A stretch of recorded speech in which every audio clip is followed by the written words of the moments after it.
Estimado Leo, si yo le digo que son, para lo que vamos a hablar a continuación, ¿no? La mayoría hombres, la mayoría jóvenes y la mayoría solos.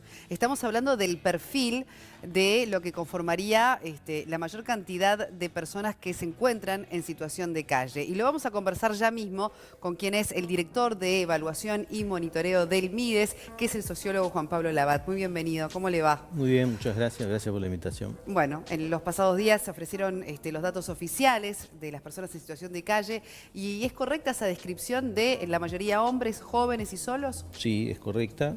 Es un perfil ya consolidado, que es un perfil que se viene apreciando en todos los relevamientos que se hicieron antes. Se consolida eso y bueno, y se pueden agregar otros atributos también que tienen que ver con una relativa juventud también. 38 años promedio. 38 años promedio. También con antecedentes de una vida muy dura. En general un alto pasaje por instituciones totales, como le decimos nosotros, lo que tiene que ver con incidencia de cárcel, INAU o problemas de salud mental, ¿verdad? Que eso configura casi un 80% esos antecedentes están en casi el 80% de las personas, haber pasado por alguna de esas tres instituciones, y también un altísimo consumo problemático El consumo problemático sería el cuánto por ciento de estas personas. Y yo no recuerdo ahora precisamente, pero casi que un 60%, un 80% tiene... Claro, 59 consumidores problemáticos. Un 80% tiene consumo de sustancias psicoactivas, ¿no? y un 60% consumo diario. Claro. Juan Pablo, hubo un aumento, ¿no?, Sí, de las personas en situación de calle. Sí. De todos modos, esto lo hacen un 9 de abril en una jornada de tiempo agradable. Sí. ¿Por qué es importante este dato que aparentemente simplemente es anecdótico? A ver, el aumento es igual a pesar de la jornada, porque cuando nosotros miramos el fenómeno calle, lo que estamos mirando es la gente que está a la intemperie y la gente que está en refugios. ¿Por qué? Bueno, porque esta estacionalidad que tú decís, hasta más frío o más calor, hace desplazar a la gente de un lado al otro. Y por ejemplo, esa noche hubo 100 camas libres, alrededor de 100 camas libres adentro de los refugios que no fueron ocupados, esencialmente porque la noche era agradable, ¿verdad? Pero el fenómeno de situación de calle, ese que contamos esa noche, además es un asunto más complejo. Entonces, lo que nosotros decimos es el resultado del censo en situación de calle, esa noche dio esto. Pero eso no es solamente el problema calle, ¿verdad? En los últimos 10 años pasaron 20.000 personas solamente por los refugios, ¿no? Quiere decir de que hay una alta rotación en las personas que están en situación de calle. Incluso desde 2016 a la fecha, el 80% de las personas que estaban en 2016 en situación de calle hoy no están en situación de calle, ¿no? Quiere decir que es un fenómeno que nosotros no lo podemos contabilizar como un stock. Es decir, la situación de calle son 2.000 personas. No es estable. No es estable, tiene alta rotación, tiene una cierta estabilidad estadística, por decirlo de alguna manera. Andamos alrededor de ese número en este momento, ¿verdad? Pero de un flujo de personas mucho mayor que eso, ¿verdad? Por ejemplo, por año pasan por los refugios, en cada año aproximadamente 5.000 personas, ¿no? Todas esas personas a veces transitan una semana, 15 días, 2 meses, reinciden, Juan Pablo, ¿verdad? Entonces es un fenómeno que tiene esa complejidad. Por eso hay que hablar con cuidado de los números. Claro, bueno, pero para no quedarnos en los números, porque a veces es muy frío hablar de números cuando hablamos de personas en esta situación de vulnerabilidad. Sabemos que hay un aumento, que el último censo se hizo hace 3 años, que el aumento está en el entorno del 20% más o menos. ¿Qué es lo que está ocurriendo para que estas personas en nuestro país, con las características que tiene, opten, si es que optan, o no tengan más remedio que estar en esa situación? Sabemos de los refugios también, ahora vamos a ir a enfocarnos en los refugios concretamente. Sí, Pero ¿qué lleva hoy a una persona, digamos, como sociólogo, además te lo pregunto, a tener que vivir en esas condiciones? Primero que nada, esto no es un problema de nuestro país, ¿no? No, es importante. pero con las características de nuestro país. Ahora Yo no me quiero comparar con Francia. Ahora voy ahí, pero digo, esto es un fenómeno que incluso en sociedades con sistemas de bienestar y de protección social mucho más fuertes que esto, contabilizan el proceso y el avance del proceso. O sea, las sociedades de mercado, de una manera o de otra, en sus dispositivos competitivos, de una manera u otra, producen una expulsión, ¿no?, de ciertos sectores sociales, que obviamente son los perdedores, que de una manera o de otra terminan en estas situaciones y que están muy vinculadas a los problemas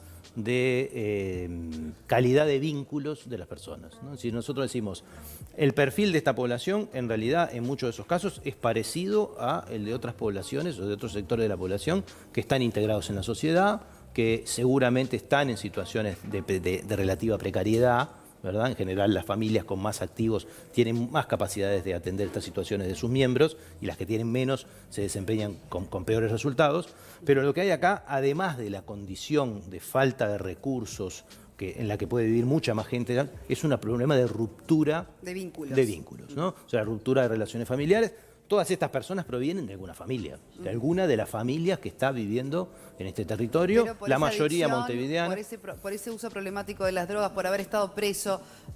Bueno, y ahí digamos, hay un círculo que es condicionantes. difícil de decir qué fue primero, ¿no? Claro. Es decir, si la adicción llevó a la ruptura de vínculo o la ruptura de vínculo llevó a la adicción, y cada historia es distinta, ¿no? Y acá hay un problema cualitativo muy fino a estudiar, porque hay grandes tendencias en esto que tienen que ver, sí, el egreso de cárcel es uno de los factores que nosotros observamos en esta medición en respecto a la anterior, que son bastante comparables porque la metodología es parecida, porque siempre vamos innovando en algunas cosas, tratamos de comparar. En este caso vemos una mayor incidencia de egresos de antecedentes de privación de libertad y de antecedentes de pasaje por INAU en las personas que las que había en el anterior. Entonces uno podría pensar de que efectivamente el pasaje de las personas por estas instituciones termina de consolidar esa ruptura con la sociedad, ¿no? Y que hoy existe un fenómeno distinto al que existía en otro tiempo, en que el volver al lugar parecería, volver al barrio, volver a la familia, parecería una cosa más difícil, ¿no?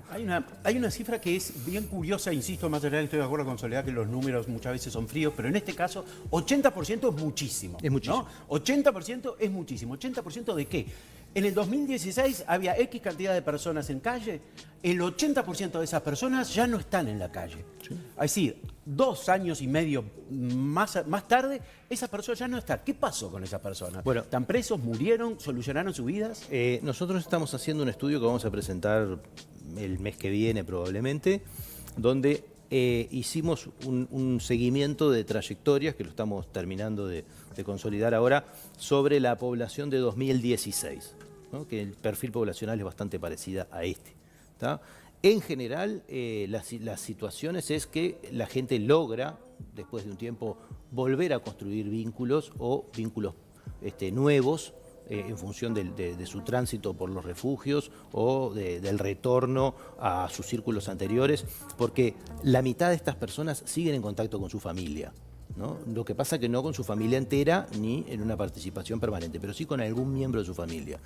Lo que también están en contacto con las instituciones, esencialmente con el MIDES, con la policía y con salud pública, que son las 3 instituciones que brindan de una manera u otra contacto del Estado con esta población, y se han logrado pasajes hacia la integración nueva a esos hogares, muchos también en condición precaria, ¿verdad? Estar viviendo de agregado en una familia. Pero no por intervención del Estado, digo. La pregunta un poco también, creo que hay que, porque cuando se les adjudica a ustedes fracaso en las políticas sociales, ¿no? Se da este número, se habla de las personas en situación de calle y se asocia a algunos sectores de la población a un fracaso de las políticas sociales. Bueno, esa pregunta es bien interesante y bien importante. Es decir, a ver, cuando hablamos de políticas sociales, ¿de qué estamos hablando? ¿Estamos hablando de la política asistencial que abre un refugio o que tiene un equipo de calle levantando gente para llevarla al refugio? Bueno, ese dispositivo así de simple,